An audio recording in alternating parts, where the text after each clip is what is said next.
कभी फरूकाबादों आइए ना सेम दे नाल जिहड़ी सच्चे सौदेओं आंदी आ ते जिथे तुसी लाहौर फैसलाबाद मोड़ ते पहुँचते हैं उत्थे टक्कर ते तुहाडे सज्जे हत्थ करमां वाला कुल्फी शॉप जिहड़ी है अगे आ टायरां वाला भी आ गया है, पहला नहीं सी हुंदा।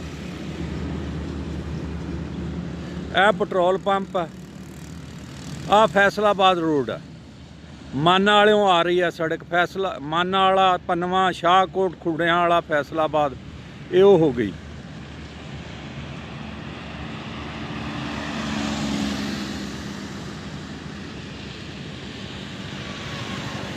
ओ मदम जे धुंध की वजह तो गुंबद जे नज़र आ रहे हो ननकाना रोड आ। तो यह हुण इस वेले जिहड़ा ना साडा कैमरे का मूँह वो हैगा शेखूपुर वाल नूं, कच्ची कोटी फिरोज बटुआ भिखी खारियां वाला तो शेखूपुर लाहौर आ जाता, गुजरां वाले नूं भी चले जाती है। आ फिर आ गया जनाब फरूकाबाद चूड़काना रोड ते आया करमां वाला कुल्फी। सख्त सर्दी है, कुल्फी तो है नहीं हुण जी इस वेले इन्हां दे कोल हुंदी आ खीर खाण वाली है। जे किसी ने खाधी होवे ते ज़रूर कमेंट दे विच दस्सिओ। इन्हां दी खीर बड़ी मशहूर है जी, नाल बर्फी ते खरी दुध दी बर्फी, खोआ मंगा के नहीं करते आप बनाते आ ते चाह ते काने गड्ड चाह जिहड़ी है ना वो ही दस सकदा जिन्हें पीती होवे जां जिन्हूं काने गड्ड चाह का मतलब आउंदा होवे, हर बंदे नूं नहीं पता हुंदा। ते जनाब आ बैठे हैगे आ जनाब मुहम्मद आज़म ते मस्कीन। ये मस्कीन पीरां दे सारे मरीद हुंदे हैं। ये जी करमां वालियां दे मरीद आ, मीर तैयब अली बाबा जी पड़दा फरमा गए उन्हां दे मरीद आ। नाल भाई तेरा की नाम है? फतेहुल्ला। ये फतेहुल्ला साहब तुसीं भी इत्थे हुंदे ते तुसीं जी नां की तेरा? मुहम्मद फरियाद भी जी बारिश आदमी है। इहदी नाल टायरां दी दुकान, लोकां दी छिल पुट्टदा कि सही काम करदा?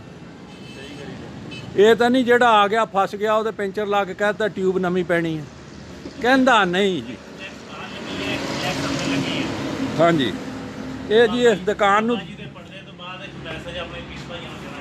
दो जेड़े है ना जी ए जनाब इन्हां दी ज़रूरी पैगाम दी एक फ्लैक्स है, ये उत्ते दरूद शरीफ है, सुहाबा कराम दे नाम इसमें ग्रामी है। अगे हज़रत अबू बकर सदीक रज़ी अल्लाह ताला अन्हा और हज़रत उमर फ़ारूक रज़ी अल्लाह ताला अन्हा या सैयदना उस्मान ज़ुन्नरैन सैयदना अली अल मुर्तज़ा थल्ले फरमान आ जनाब इन्हां दे पीर साहब दा। ते हुण करदे इन्हां नाल गल। हाँ जी हजूर तुसीं की कहना चाहते हैं? अस्सलाम वालेकुम सारे पीर भाइयों नूं। आप दे साल तो बाद पढ़ने तो बाद सारे पीर भाई मैं मैसेज देना चाहता अपने पीर भाइयों को जो आपकी फिक्र थी। दोबारा क्यों सुनन नहीं देता हारन में?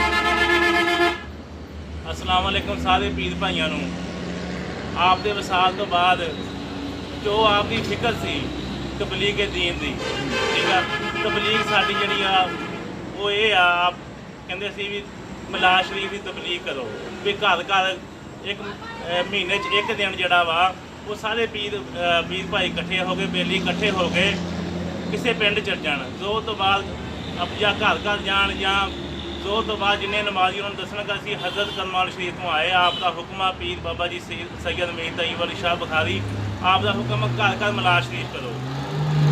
महीने एक दिन मुकादा कर लो, चांदी 5 कर लो, 10 कर लो या कोई एक दिन पक्का कर लो कि तुम गली महल्ले में बुला सकें तो ठीक आ, वरना अपने बच्चे बिठा के जो घर पक्का पानी का गिलास रख लो मिलाद शरीफ करो।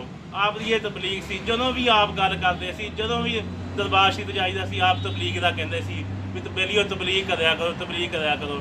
सारे पीर भाई इकट्ठे हो के जिथे जिथे कोई हैगा महीने एक दिन तबलीग वास्ते जाया करो। जी बहुत बहुत शुक्रिया जज़ाकल्लाह आज़म साहब जी। आज़म साहब जी कारोबार घट ते तबलीग ज़्यादा करते हैं।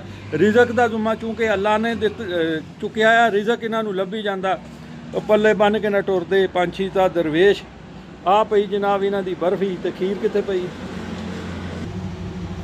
आ जनाब ठंडी ठार खीर पूरी जी बनाते मुक जाती है, इत्थे वार नहीं आता। अल्लाह ताला